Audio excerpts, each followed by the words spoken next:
Yang berbahagia Datuk Ustaz Kazim bin Ilyas Al-Hafiz, Yang berusaha Tuan Haji Abdul Rashid bin Abdul Samad, Pengarah Pendidikan Negeri. Yang berusaha Datuk Ahmad bin Darus, Ketua Penggerak PIBKS. Yang berusaha Datuk Wan Munadi bin Wan Mamat, CEO Yayasan Guru Malaysia Berhad. Yang berusaha Tuan Haji Wan Saji bin Wan Hassan, Timbalan Pengarah Jabatan Pendidikan Pulau Pinang. Rakan-rakan strategi, ketua-ketua jabatan, para pengetua guru besar, wakil-wakil media dan tuan-tuan dan puan-puan sekalian. Selamat datang ke Majlis Wacana Ilmu Apresiasi Pendidikan 2023. Tanpa melengahkan masa lagi, majlis dengan segera hormatnya menjemput dan mempersilakan yang berbahagia Datuk Ustaz Kazim bin Ilyas Al-Hafiz untuk Wacana Ilmu Guru Insani Pemangkin Generasi Madani. Dipersilakan.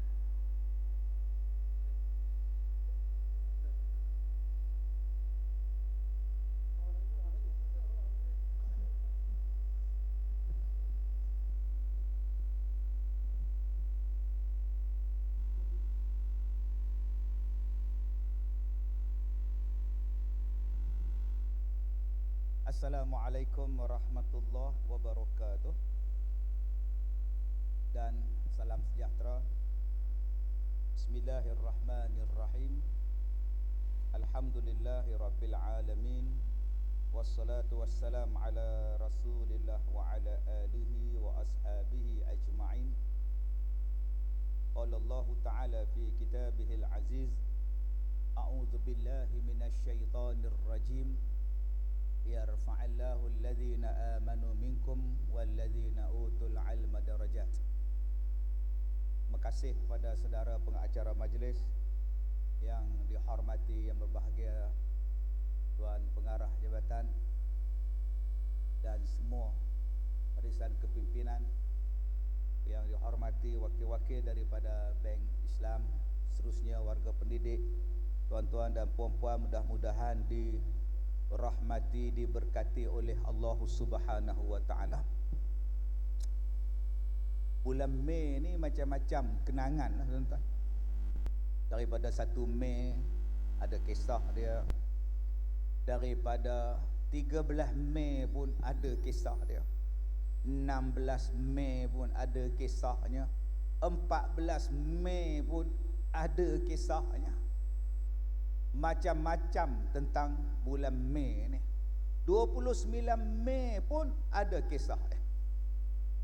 Jadi daripada 1 Mei sampailah 29 Mei yang ada sejarah, ada sambutan dan sebagainya, maka saya memilih 29 Mei untuk menjadi intipati ceramah saya pada pagi ni. Kenapa tak ambil 16 Ustaz? 16 kan hari kita orang. Tak apalah, 16 pun 16 lah. Tapi dah mikrofon tangan saya, kok suka saya lah, saya nak cakap apa pun. Saya pilih 29 Mei. Kenapa? Kerana 29 Mei 1973 ada seorang insan yang istimewa meninggal dunia. Namanya ialah Tengku Zakaria, Tengku Nyak Putih. Tak mana faham? Faham. Tak faham sudah. Namanya ialah P. Ramlee.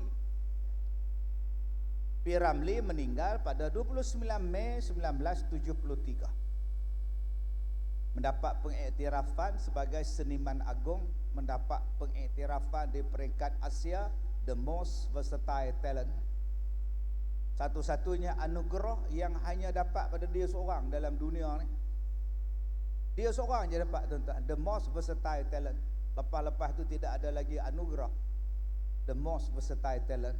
Daripada mana-mana anugerah perfilman, anugerah pencapaian untuk perfilman di seluruh dunia, walaupun pesta filem Cannes sekalipun.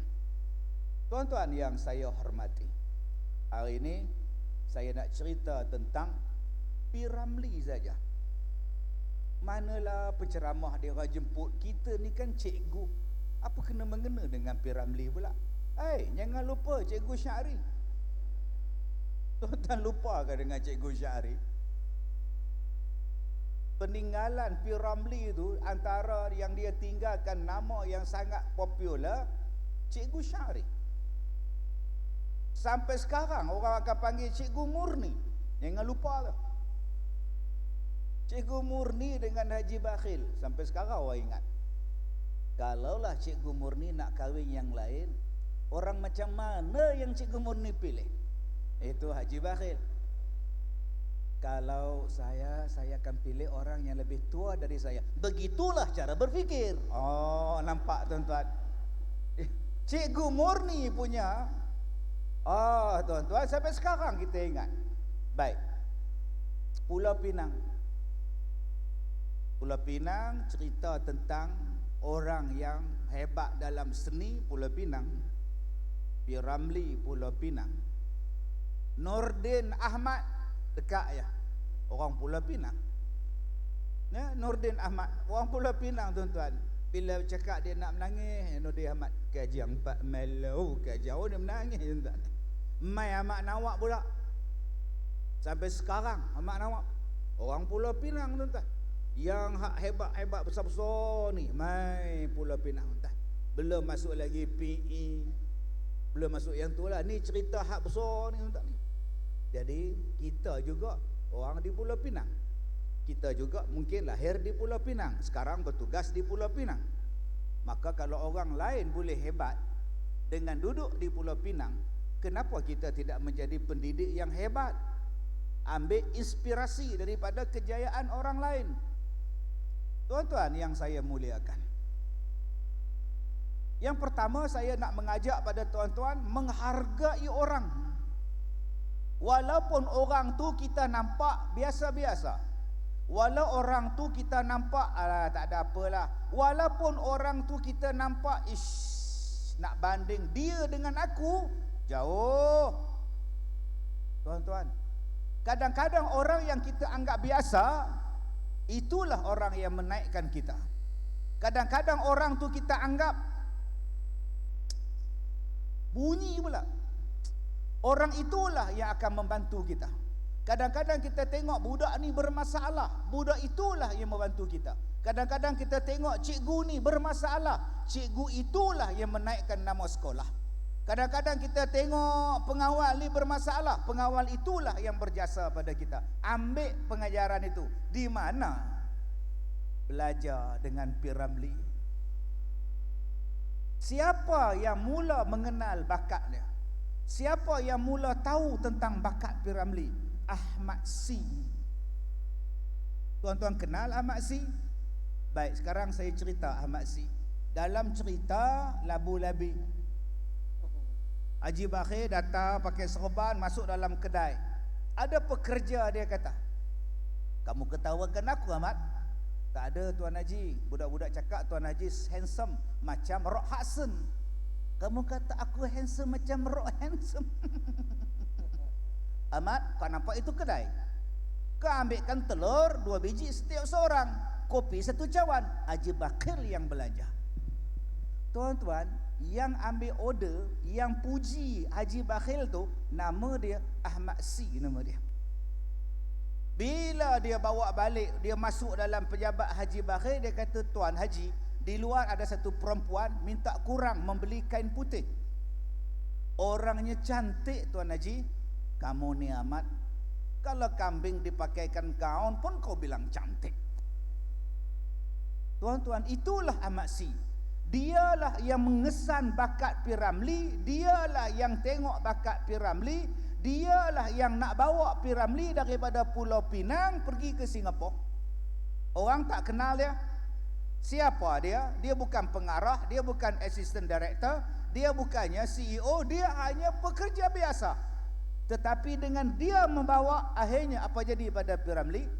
Dan selepas P. Ramlee menjadi pengarah, mana-mana filem yang dia lakonkan, mana-mana filem yang P. Ramlee arah, Ahmad Sy akan jadi pelakon. Tuan-tuan tengoklah mana-mana filem.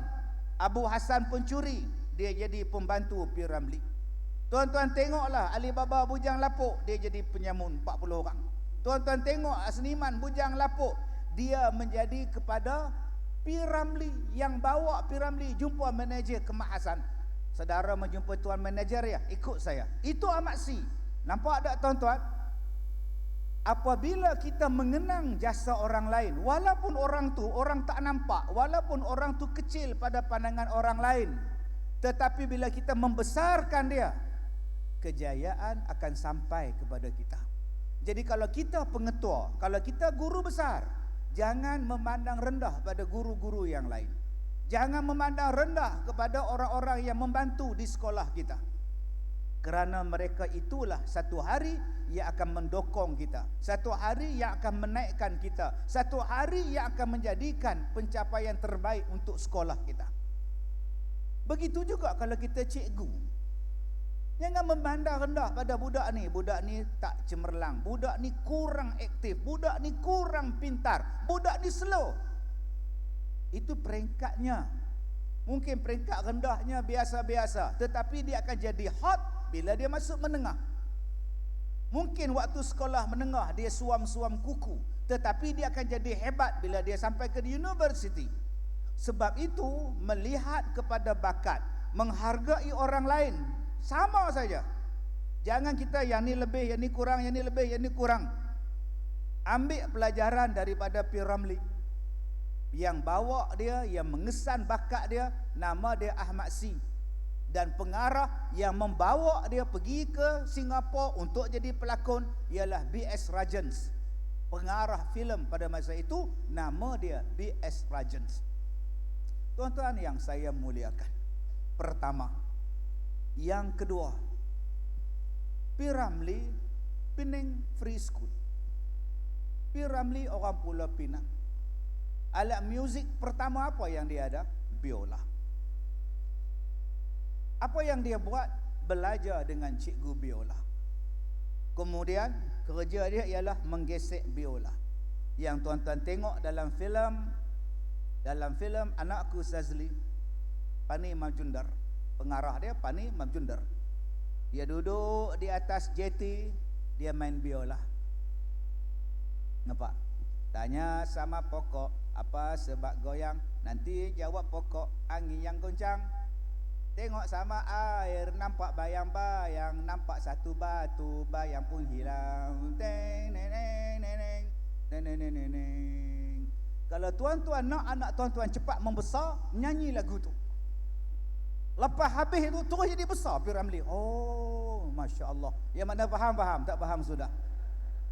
Dia main biola, itu filem dia tentang dia kecil. Bila dia besar, dia main biola dengan Zaitun.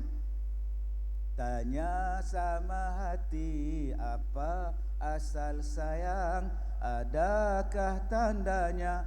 Nampak dipandang kumbang rayu bunga, bulan dan bintangnya punya tanda-tanda hubungan mesra. Tanya sama hati, pernahkah merindu? Ingat masa lena, apa mimpimu masa berjauhan? Apa yang dikenang bila difahamkan? Itulah sayang. Main biola. B.S. Rajens tengok, Ahmad Sy tengok, hantar nota pada P. Ramlee. Pengarah nak jumpa awak. Jumpa, awak nak jadi tak pelakon? Awak nak jadi tak penyanyi? Awak nak jadi tak penghibur? Mau? Kalau begitu, pergi ke Singapura. Saya pengarah B.S. Rajens. Ini kawan saya pelakon Ahmad Sy. Dapat offer pergi ke Singapura. Apa dia buat? Jom. Siapa teman? Sukardi kawannya. Naik kereta api pergi ke Singapura. Tuan-tuan, bila kita ada bakat, serlahkan bakat kita. Bila kita ada kebolehan, jangan takut untuk menunjukkan kebolehan kita. Kalau nak berjaya. Sampai bila kita nak cakap, saya tak boleh lah tuan, Cikgu Den boleh. Saya tak boleh lah tuan pengetua, kalau boleh serahkanlah pada Cikgu Hafsah. Saya tak boleh. Sampai bila tak boleh, tak boleh, tak boleh, tak boleh? Bila ada satu kepercayaan yang orang dah nampak pada awak, satu kebolehan yang ada pada awak, orang dah nampak, tonjolkan. Sampai bila nak jadi pasif? Tak boleh lah. Sampai isteri aja, abang jadilah imam. I say, man, engkau lah imam. Astagfirullahalazim, bang. Apa kejadah saya pula, bang? Sampai bila, tuan-tuan? Tak, masalahnya ustaz faham tak? Macam mana saya nak jadi imam? Saya hanya baca, saya hanya hafal qul huwallah, ustaz. Apa masalah dengan qul huwallah? Rakaat pertama pun qul huwallah, rakaat kedua pun qul huwallah. Sah. Tak ada nampak sangat macam mal.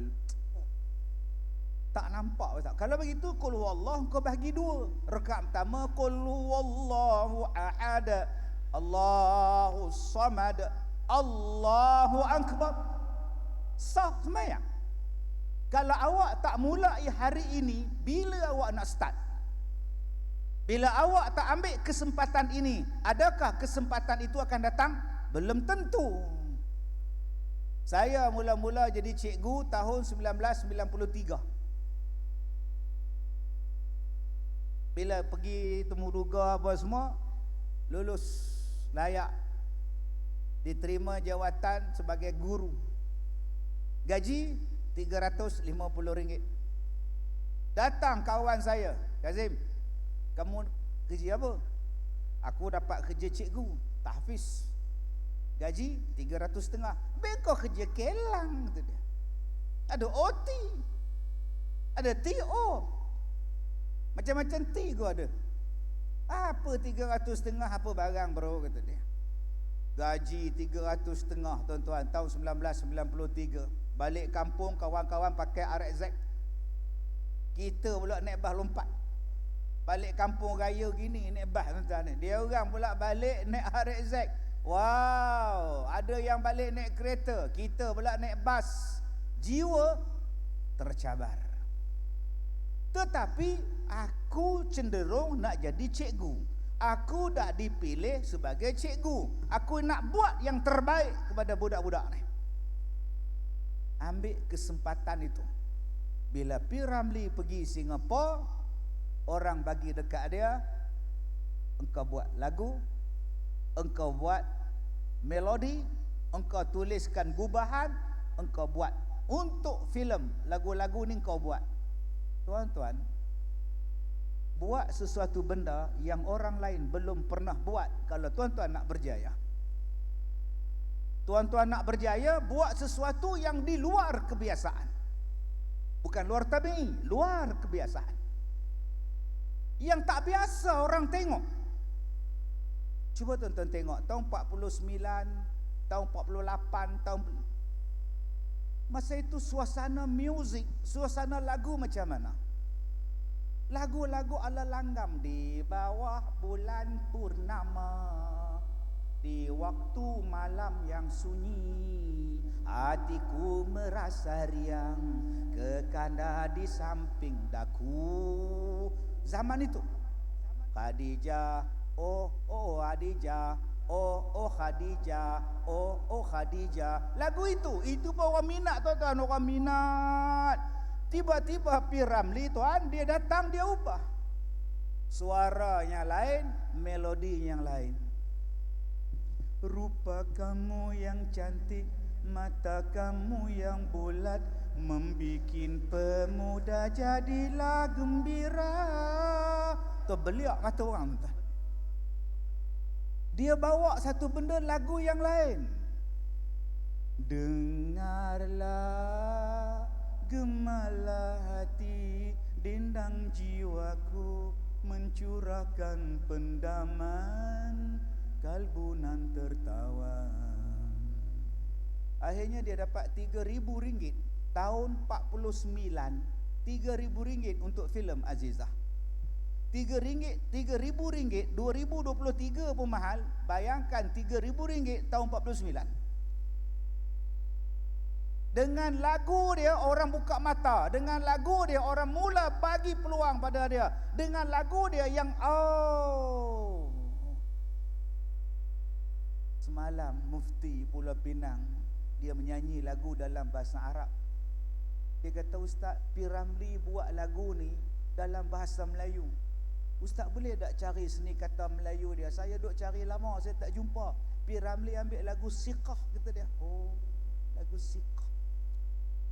Dia menyanyi dalam bahasa Arab dia, lagu Arab tu. Saya translate dalam bahasa Melayu. Dia kata, Ustaz ingat ano? Hai, orang panggil saya Al-Hafiz. Tak mana faham. Tak faham sudah kan tak ada.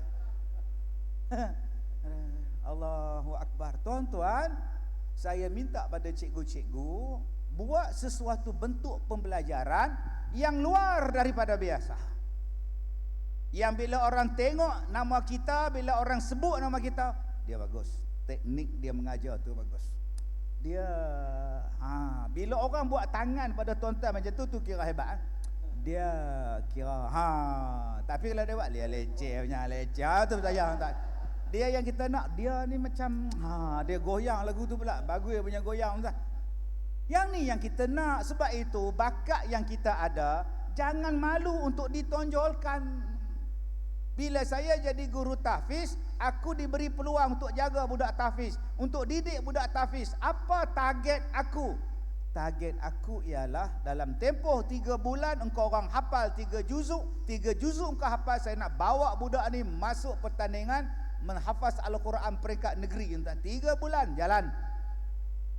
Jangan kita cakap tak boleh, dia budak-budak. Tak payah buat macam tu. Itu kebolehan kita. Ambil, angkat kebolehan kita. Jangan kita rasa bahawa kita ni lemah. Saya lain lah Ustaz, dia lain. Sampai bila? Pi Ramli budak baru, dia datang ke Singapura, dia nak berhadapan dengan Osman Ahmad, dia nak berhadapan dengan Yusuf B, dia nak berhadapan dengan Ahmad Jaafar, dia nak berhadapan dengan Ar-Azmi, dia nak berhadapan dengan Osman Gumanti. Ada dia jadi mengalah? Tidak. Tahun 49 dia mari berlakon filem, ambil peluang. Orang bagi dia watak apa? Jahat, antagonis. Dia bagi, orang bagi dia watak jahat. Hero siapa? Osman Gumanti. Hero siapa? Ayah Anita Sarawak, Esro Maino. Hero. Dia jahat. Pasal apa jahat? Jerawat banyak. Lah, Shaw Brother kata dia tak boleh jadi hero, jerawat banyak. Tuan-tuan, dia tetap jadi watak jahat. Tuan, untuk Hari Raya Haji, saya dah berlakon satu drama, saya jadi ketua alung. Ni betul-betul tadi tak tipu ni. Sebab bila saya berlakon filem, saya dilantik sebagai ustaz menangkap orang tak puasa. Itu 18 puasa. Kerja saya tangkap orang tak puasa. Saya diberi watak host dalam Cafe Duke di TV3. Jadi baik je. Saya jadi pelakon tambahan JKK Kampung Kalut pun jadi ustaz juga. Dia tak mencabar. Dia tak mencabar lah. Asyik ustaz je, tangkap hantu pun dalam botol. Apa barang bro. Saya ada satu pengarah telefon, Ustaz, kita nak panggil ustaz berlakon. Watak apa? Imam. Tak payah. Imam Mahdi boleh jadi imam. Kampung saya ada nama Imam Mahdi. Saya nak watak jahat. Watak jahat belum ada. Dia ketua alung ustaz. Lagi bagus. Tapi tak boleh pakai kopiah ustaz. Memang tak pakai. Jarang alung pakai songkok tuan. Tuan-tuan akan tengok nanti TV3 pada Hari Raya Korban. Saya suka ambil satu benda yang luar kebiasaan. Tuan-tuan jadi cikgu, buat satu benda yang extraordinary, yang lebih daripada kebiasaan kita, yang hebat tuan-tuan. Jangan takut untuk gagal. Banyak orang takut, tak boleh lah, nanti gagal lah, nanti kalah lah, nanti apalah. Kalau kita takut untuk jatuh, sampai bila-bila kita akan merangkak. Kalau kau takut untuk jatuh, kau takkan berjaya. Jatuhlah, bangun balik, jatuhlah, bangun balik. Satu hari kau akan berlari. Jangan memilih apa kes, saya ni jadi Allah dalam buku atau cara majlis Hari Anugerah Guru, ialah hiasan pentas Encik Baharudin. Apa kes? Apa masalah kau? Walaupun kita hanya buat hiasan pentas, buat banner, letak bunga, tak apa. Belajarlah menjadi penghias pentas yang terbaik. Datang PPD resmi Hari Anugerah. Cantik you all punya pentas ni. Siapa yang buat lah? Nampak? Tu cikgu baru dia. Oh, nanti kita peringkat PPD panggil dia buat. Nampak tuan-tuan? Daripada peringkat PPD naik peringkat jabatan tuan-tuan. Ini tidak. Apa kes? Apa kes apa kau? Terus nak up. Payahlah P. Ramlee dia bermula dengan main biola. Bermula dengan pelakon tambahan jadi orang jahat. Datang L. Krishnan. Tan Sri L. Krishnan. Lahir 1922. Sekarang umurnya 100 tahun. Duduk di mana? Chiang Mai.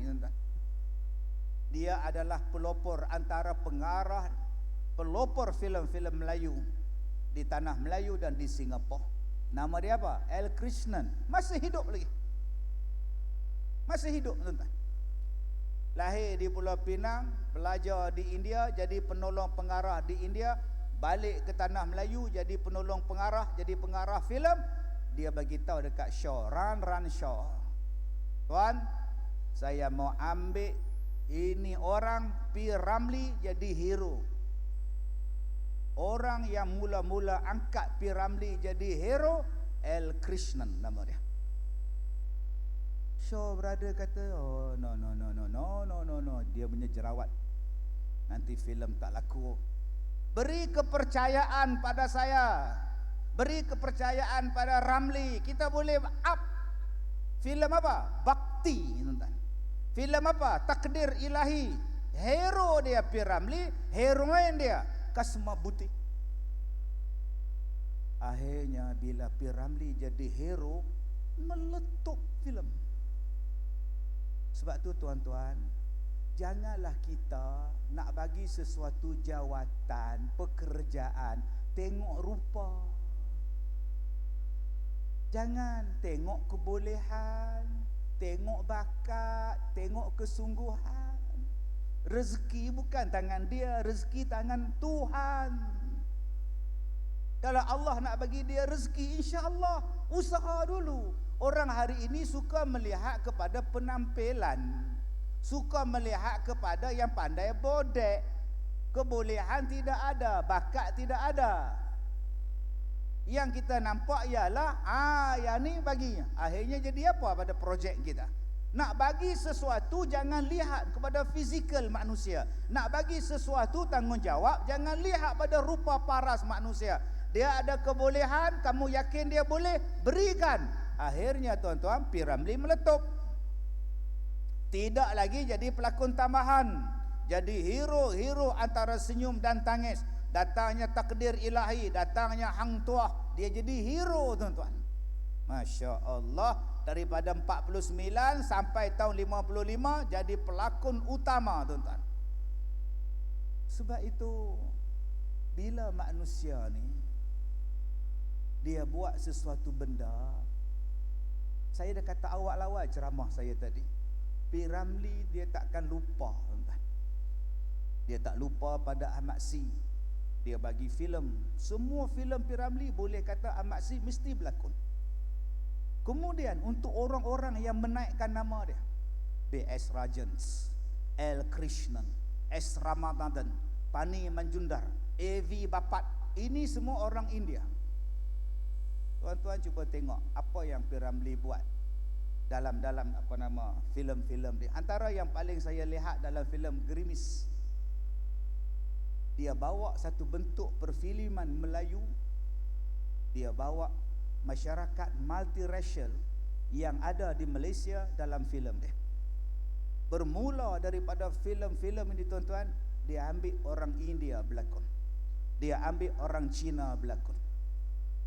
Malah dia ambil, dipopularkan lagu-lagu daripada bangsa ataupun daripada kaum Tionghoa, kaum Cina, kaum India ni dalam filem-filem dan lagu-lagu dia. Tuan-tuan mungkin tak pernah dengar lagu ni. Pujaanku, impian hatiku, sungguh cantik, sungguh mulia, menawan jiwaku. lagu orang putih. Lagu apa?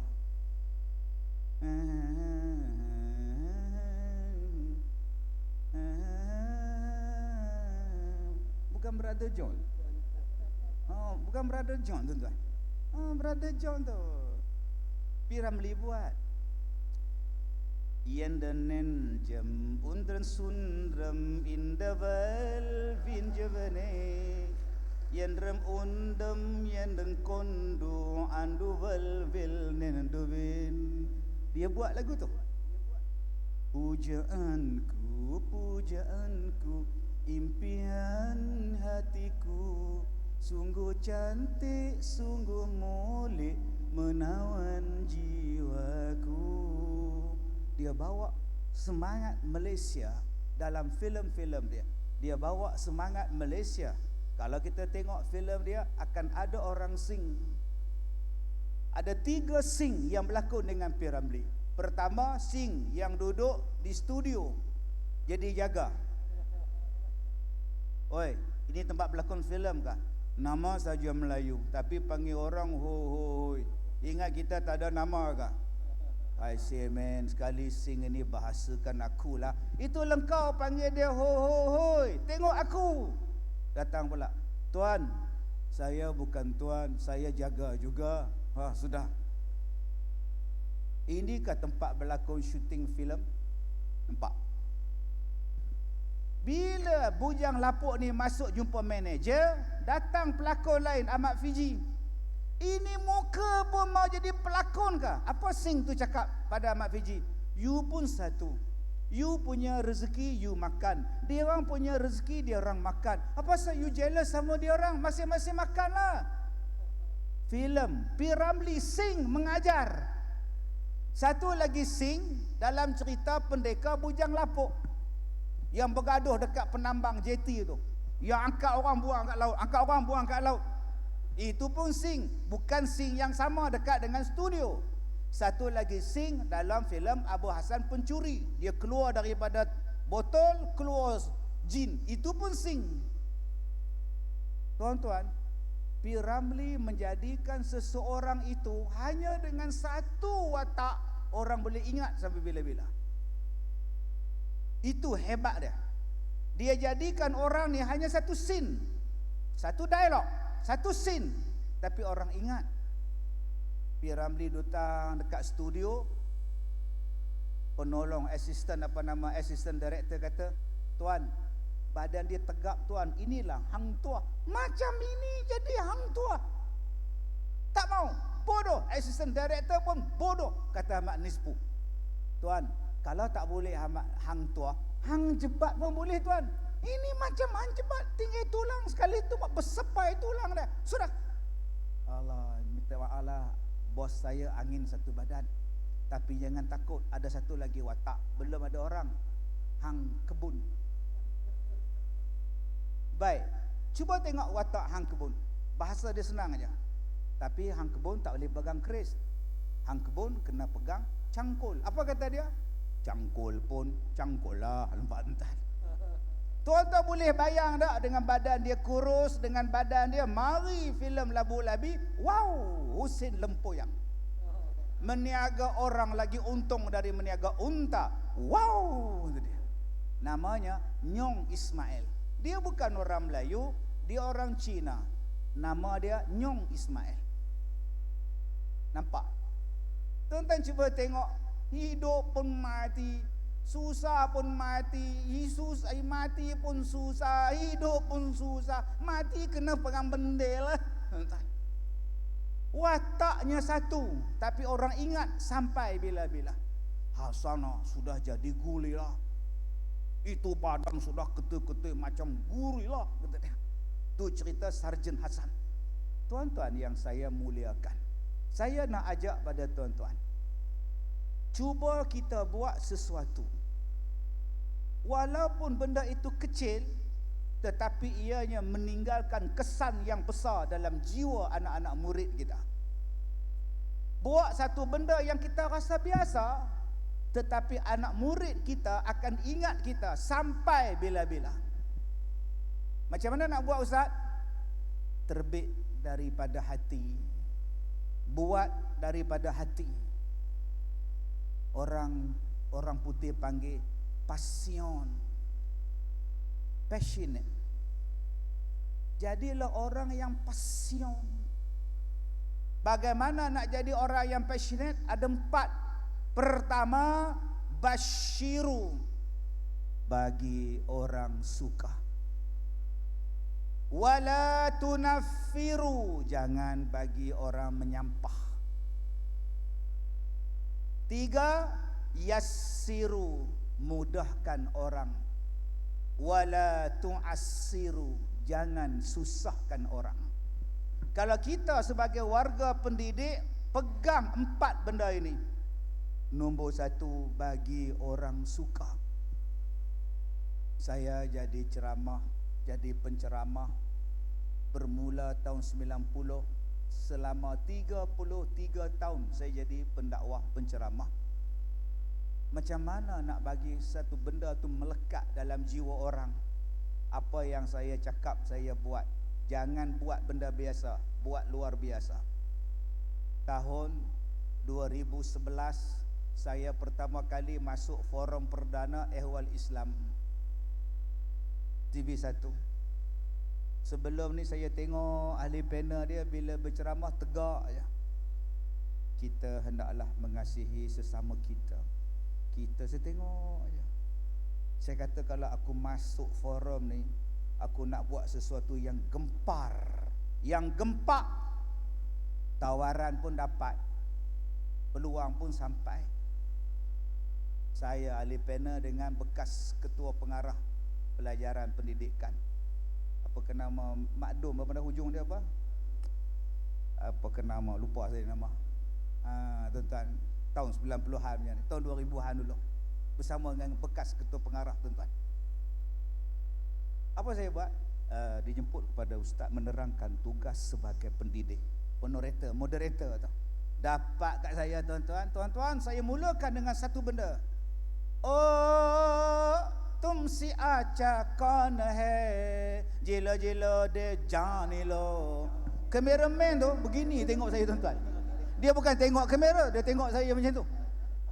Gila ke apa ustaz ni? Tuan-tuan, tak pernah orang menyanyi, tak pernah orang menyanyi lagu Hindustan. Tiba-tiba dalam forum perdana Ehwal Islam ada lagu Hindustan. Rating dia mencanak naik, ranking dia mencanak naik. Sebab apa? Orang suka. Lepas tu tuan-tuan, asal forum je moderator cakap, ustaz lagu Hindustan satu, canda oh canda, canda oh canda, kisne churae tere mere nindiya, jage sare rena tere mere rena, जागे सारे रेना तेरे मेरे रेना तेरे और मेरे एक कहानी हम दोनों की कदर किसी ने न जानी. Tuan-tuan faham apa maksud dia? Saya pun tak faham, tuan-tuan.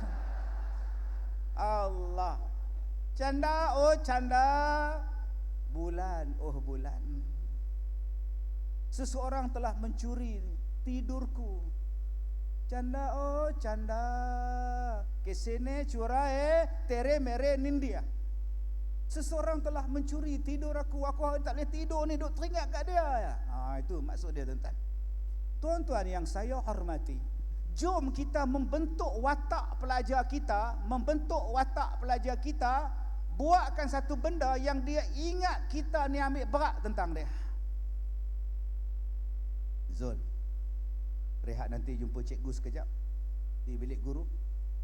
Baik cikgu. Dia mau datang.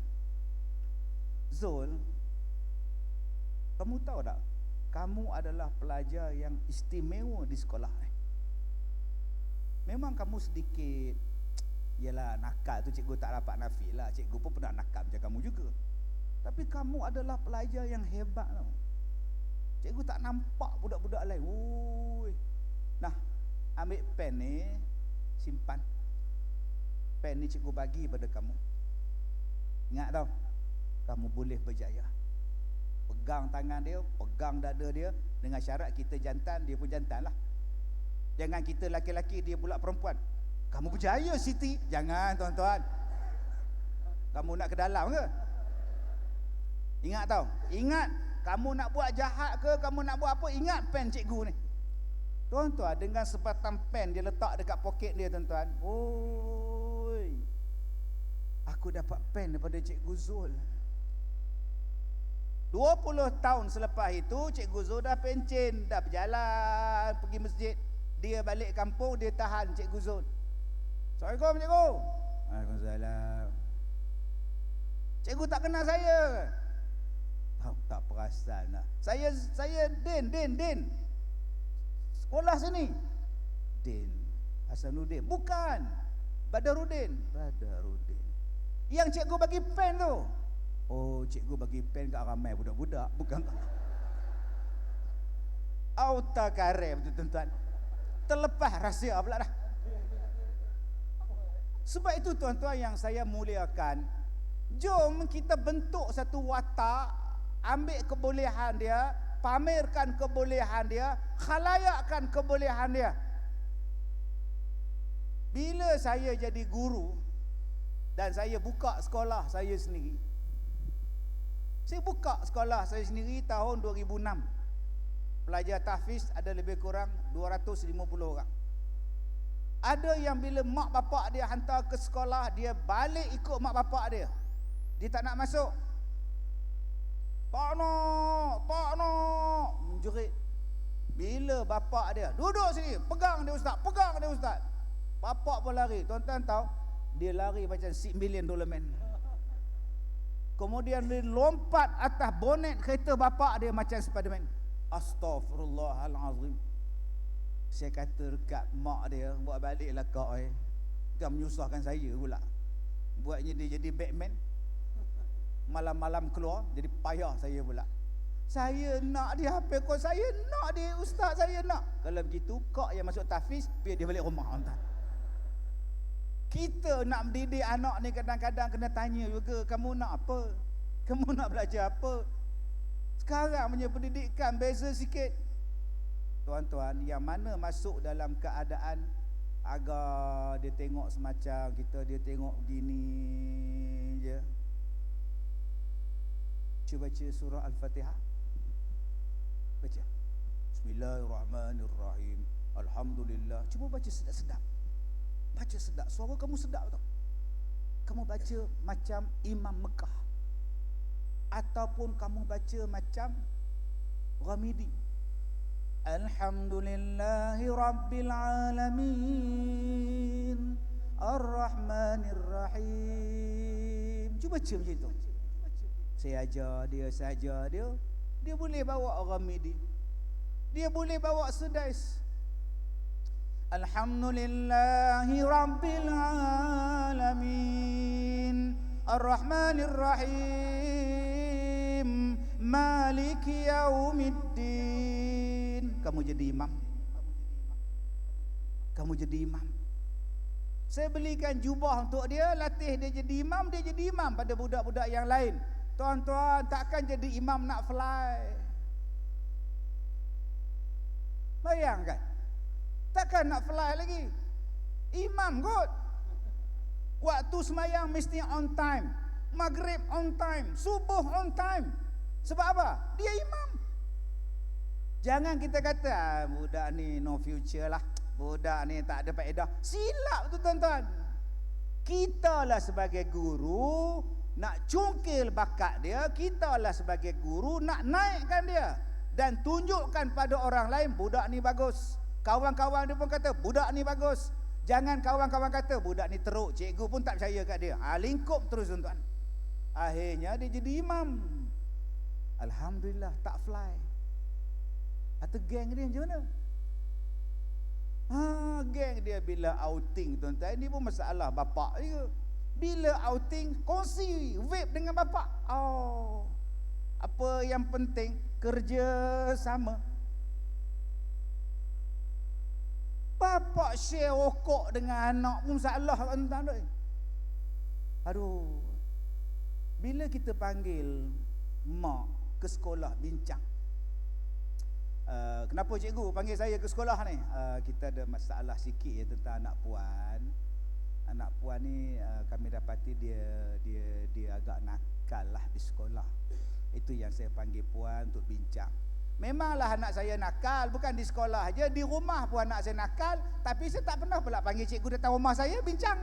Astaghfirullahalazim. Mak bapak jenis apa ni tuan-tuan oi?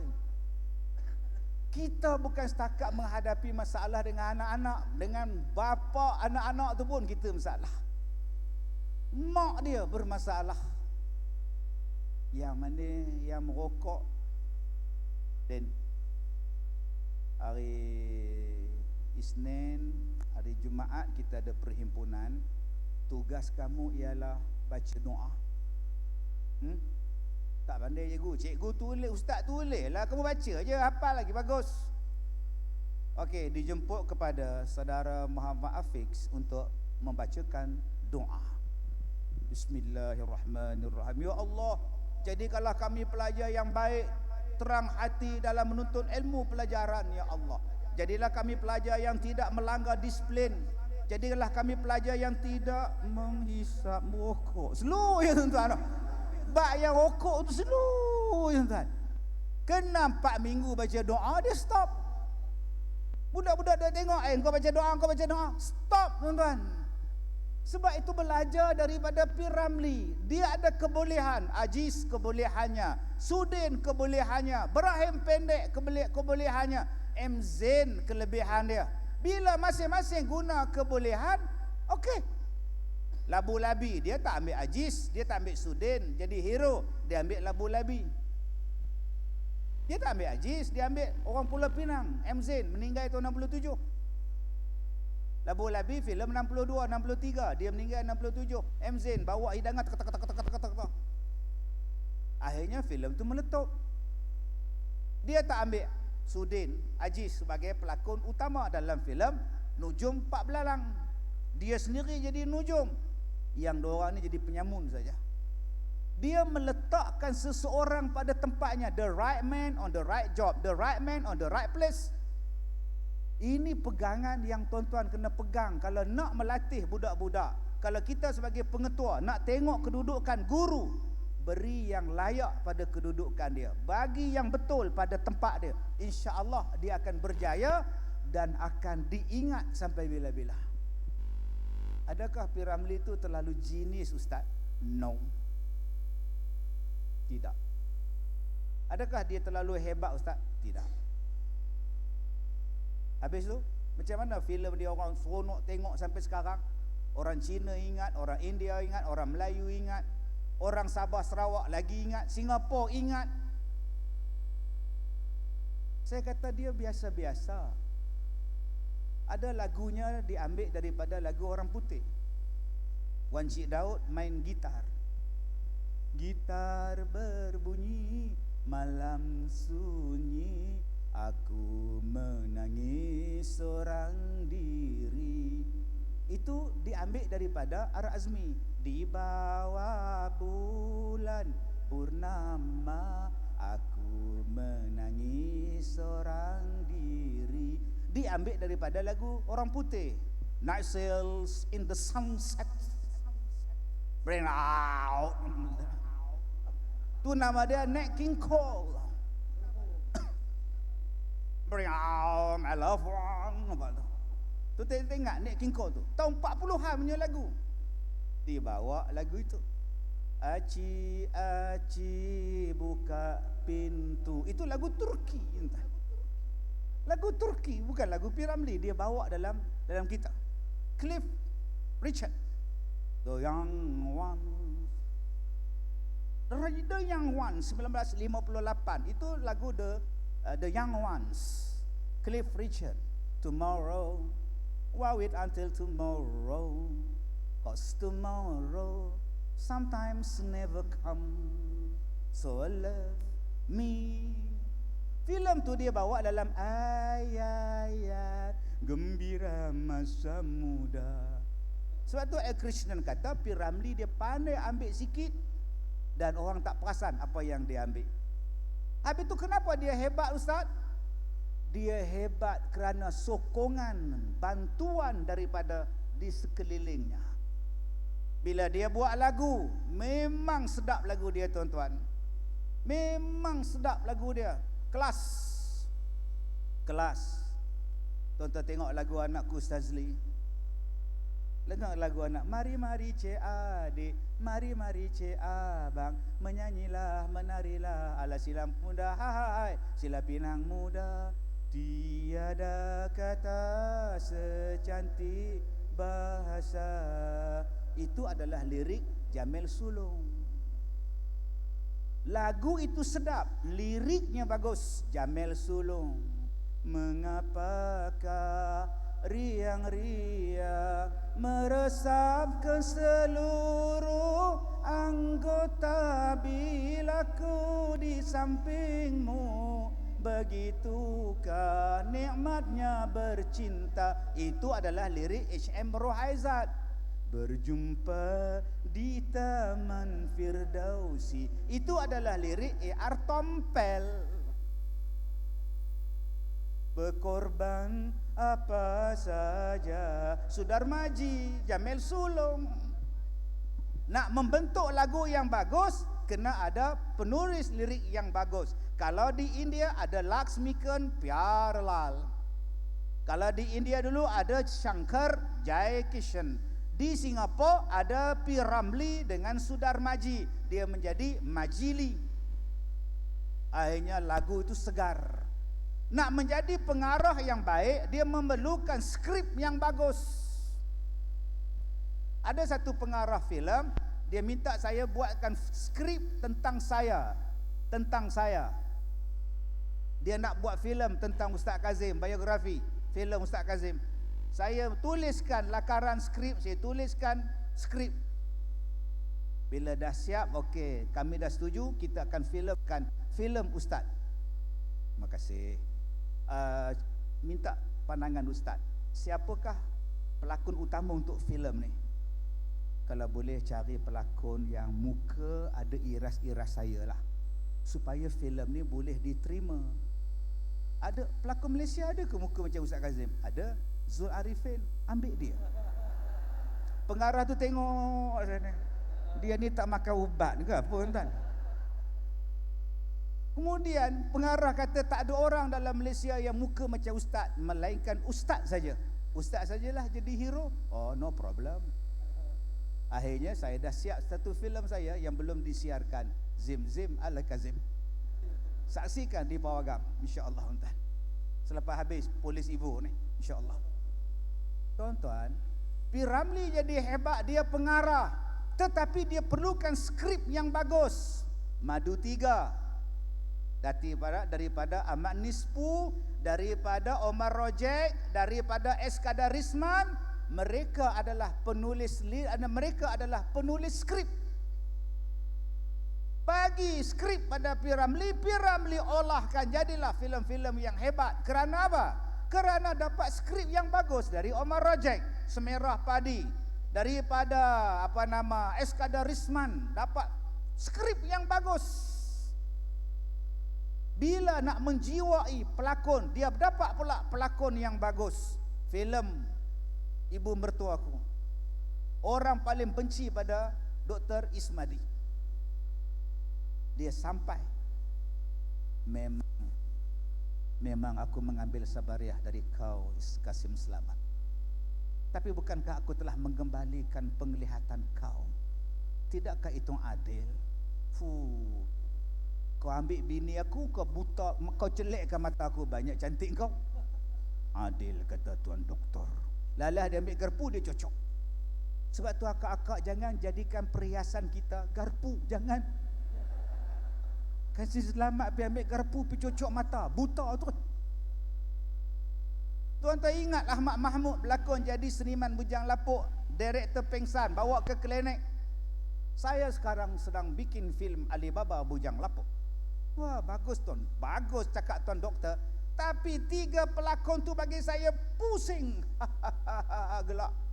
Keluar daripada klinik, Bujang Lapuk tunggu bagi bunga. Pingsan balik direktor. agaknya kamu bertiga inilah yang dikatakan bujang lapuk. Jangan kau orang datang lagi ke klinik aku. Memang muka kamu bertiga, muka bawa penyakit. Watak dia tuan-tuan, dia bagi pada yang layak. Sokongan daripada mereka, sokongan ini hebat filem itu. Sebab itu tuan-tuan, kita sebagai pengetua, kita takkan berjaya seorang-seorang. Kita sebagai guru besar, kita takkan berjaya seorang-seorang. Kita akan berjaya daripada murid sampailah penolong kanan kita, sampai guru kanan kita, sampai PIBG kita, sampai mak bapak kita. Kalau kita hanya kata saya boleh, tunggu saat kebinasaan kau. Kita takkan boleh membangunkan sekolah kita yang terbaik kalau kita tidak mendapat garapan terbaik pada cikgu-cikgu. Kalau kita tidak mendapat sokongan yang terbaik daripada ibu bapa. Kalau kita tidak dapat yang terbaik daripada pelajar-pelajar kita sendiri. Sebab itu tuan-tuan, jadilah orang yang suka mendengar nasihat, suka mendengar pandangan. Filem Semerah Padi ditukar tajuknya 3 kali. Filem Semerah Padi tuan-tuan ditukar endingnya 2 kali tuan-tuan. Lain yang dibuat, lain yang diolah, lain yang dibuat. Semuanya dengar supaya filem tu jadi hebat. Kalau kita menganggap aku adalah orang yang paling betul, aku hanyalah betul, itu adalah saat yang nak mengundang kejatuhan kita. Saya sebagai penceramah juga kena dengar nasihat orang. Ustaz, jangan garang sangat, baik. Ustaz, jangan lembut sangat, baik. Ustaz, kalau tu engkau lah jadi penceramah, susah sangat. Sebab tu nama dia hikmah. Hikmah, smart. Jadilah cikgu yang smart. Ud'u ila sabili rabbika bil hikmah. Serulah kamu dengan jalan hikmah. Hikmah ni bukan jalan lemah lembut. Ada setengah orang faham hikmah ni lemah lembut.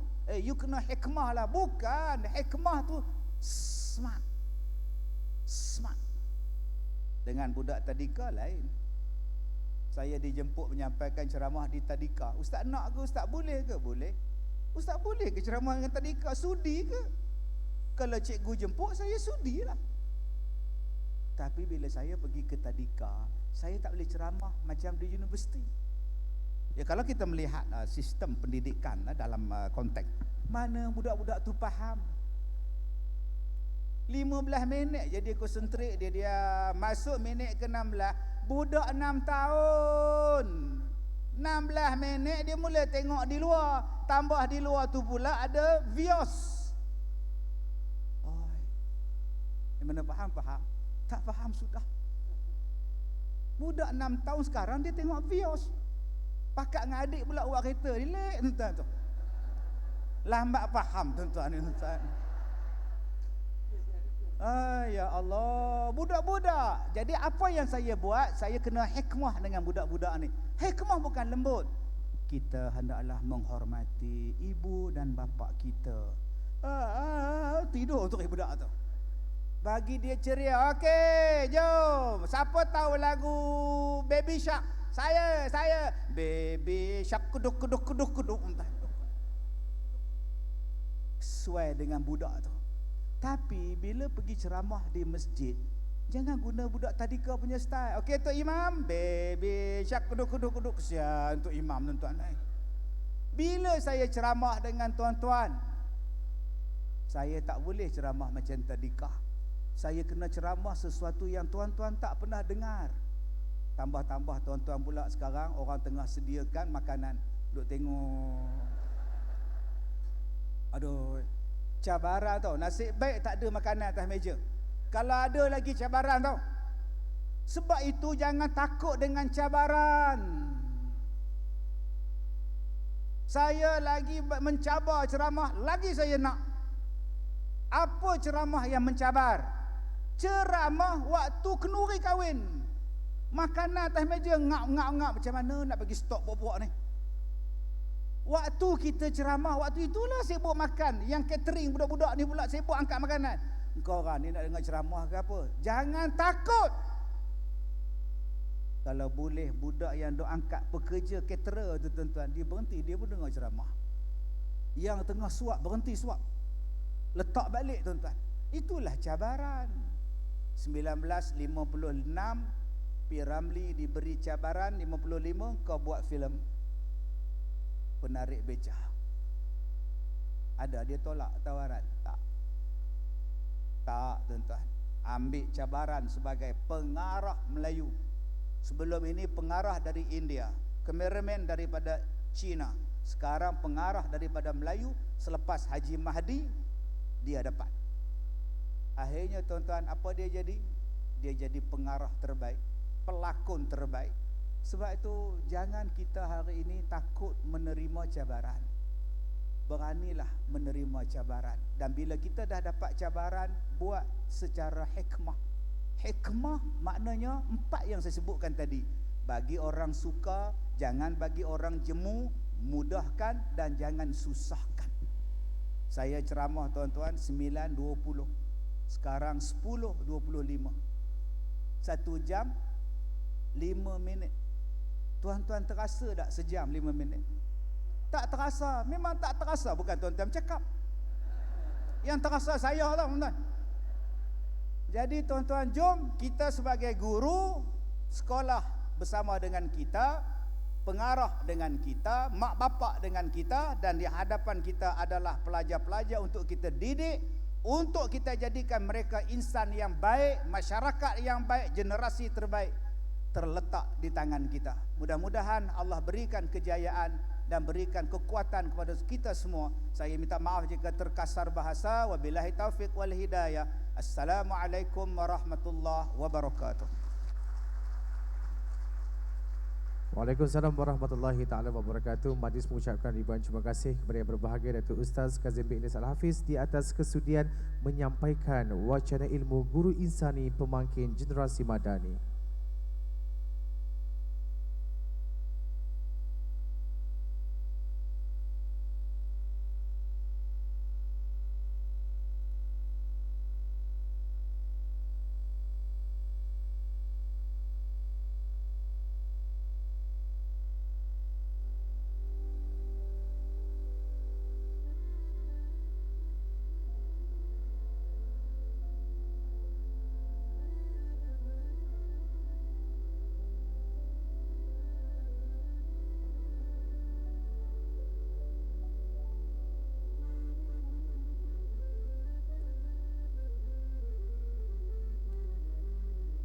Ya hadirin sekalian, untuk makluman di dalam goodies bag ada dibekalkan makanan ringan sementara menantikan majlis berasmian. Terima kasih. Hadirin yang dirahmati sekalian, majlis diteruskan lagi dengan menjemput Encik Muhammad Afif bin Zulkifli, Ketua Wilayah 1 Co-op Bank Pertama, untuk memberikan sedikit perkongsian. Dipersilakan.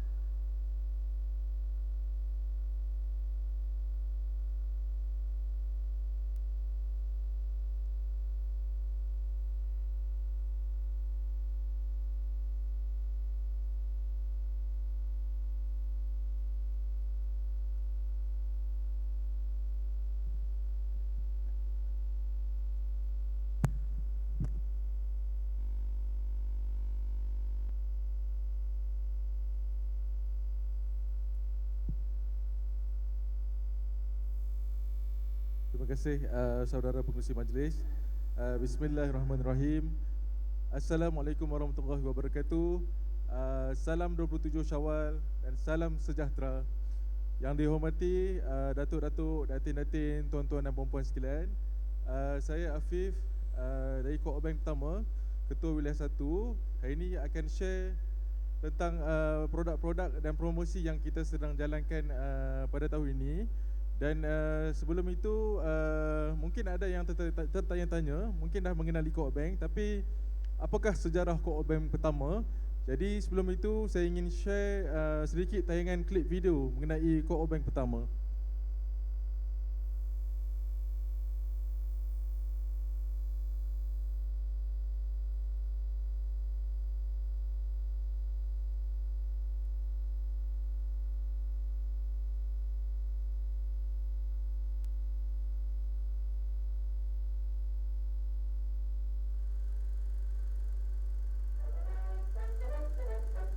Sejarah penubuhan Co-op Bank pertama, CBP, bermula lewat 1940-an. Ketika itu, kebanyakan syarikat kerjasama kampung di kawasan seberang Perai terdiri daripada syarikat-syarikat kecil yang tidak mempunyai modal yang mencukupi untuk membiaya keperluan ahli mereka. Oleh yang demikian, pada tahun 1950, sekumpulan usahawan Melayu telah berkumpul di Sekolah Melayu Sungai Derhaka Kampung Pertama di Bukit Mertajam dan telah berjaya menyatukan 17 buah syarikat untuk sama-sama bersetuju untuk menubuhkan sebuah Co-op Bank Persatuan yang ketika itu dikenali sebagai The Province Wellesley Cooperative Banking Union Limited. Pada tanggal 7 Jun 1950, CBP ini telah mula beroperasi di Pejabat Kemajuan Kerjasama Bukit Mertajam.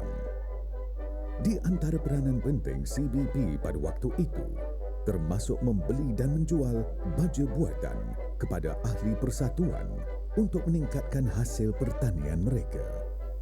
Bantuan kewangan dalam bentuk pinjaman juga disediakan untuk ahli bagi tujuan membeli ternakan, menebus, menyewa serta membeli tanah.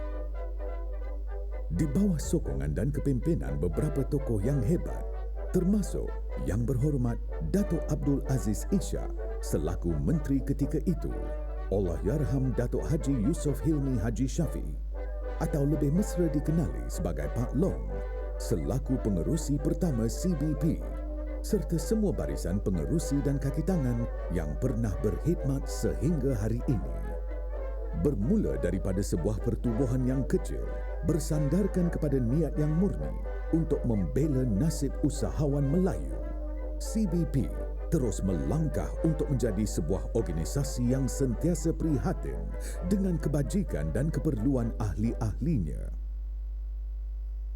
Hari ini, CBP telah melebarkan sayapnya untuk terus berbakti kepada negara dengan membangunkan bukan sahaja sektor pertanian, malah CBP kini telah membuka pintu untuk semua gerakan koperasi di dalam negara untuk sama-sama membangun dan maju. Kini, CBP telah berjaya menambah jumlah keahlian dengan menawarkan keahlian koperasi untuk individu serta berusaha untuk memberikan pulangan yang terbaik kepada semua ahli CBP. Selain daripada itu, CBP turut menawarkan pelbagai produk perbankan patuh syariah kepada semua pelanggan dalam usaha untuk melaksanakan transformasi ke arah menjadi sebuah Co-op Bank Syariah yang terunggul di Malaysia. CBP juga telah berjaya untuk membuka cawangan di semua negeri dalam negara. CBP, Co-op Bank pertama.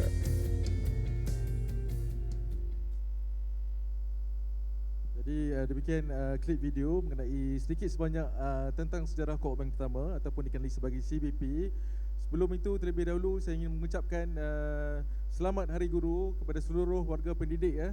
Kalau di hadapan skrin LED ni, tuan-tuan dan puan-puan boleh tengok, ini adalah sambutan Hari Guru yang kita dengan kerjasama JPN Terengganu, yang di mana kita sambutan ni kita melakukan sambutan di dasar laut sebenarnya. So, dan telah mendapat pengiktirafan daripada Malaysia Guinness Book of Record yang diadakan pada Pulau Perhentian baru-baru ini. Jadi tanpa guru siapalah kita. Dan CBP itself telah ditubuhkan sejak 7 bulan 6 1950. Kita mempunyai 30 buah cawangan termasuk Sabah dan Sarawak. Jadi di Penang, di Pulau Pinang sendiri kita ada 4 buah cawangan, iaitu di Pulau Batas, Batuut, Bayan Baru dan juga di Bung Tebal.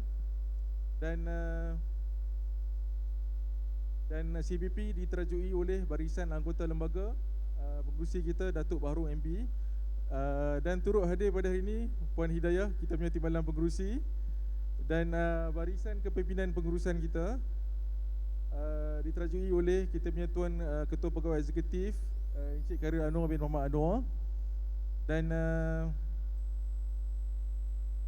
CBP telah dinobatkan sebagai koperasi premier, bank koperasi premier pada tahun 2022. Dan untuk makluman CBP dikawal di bawah Suruhanjaya Koperasi Malaysia dan juga di bawah Bank Negara, iaitu di bawah Akta IFSA ataupun dikenali sebagai Islamic Financial Services Act. Dan kita menawarkan kat hari ini saya nak share sikit tentang produk dan perkhidmatan yang kita tawarkan.